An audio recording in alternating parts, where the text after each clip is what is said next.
Welcome to NobelBiz webinars.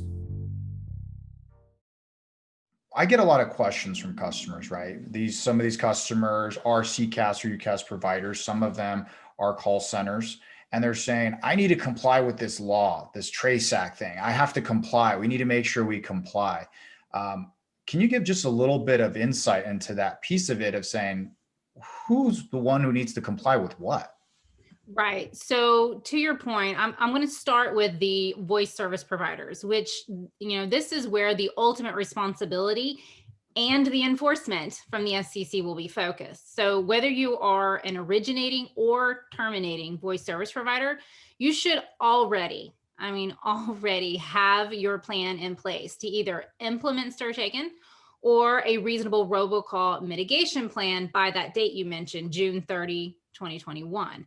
So Mhm. for the originating voice service provider, the objective is to establish what we refer to as a local policy to authenticate callers who are originating the calls on their network. And this can be achieved through technology, such as the authentication service provided by STIR/SHAKEN solution providers for attaching identity along with the attestation of their knowledge around the entity delivering the calls and their authorization to use the number. So there's two kind of identity points here.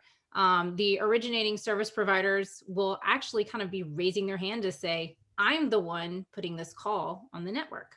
Mhm. So that information gets passed on to the terminating side. And the focus is on the verification services to process calls that are signed or not signed.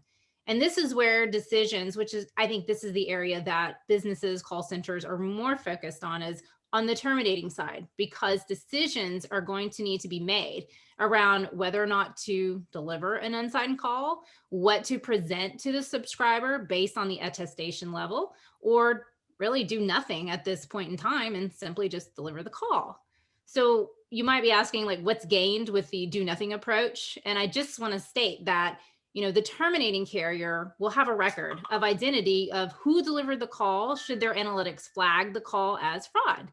And this would allow the terminating carrier to basically submit complaints should there be a high, number of fraudulent calls originating from a particular voice service provider, thus creating, what we're really doing is kind of creating a self-regulated ecosystem at that point.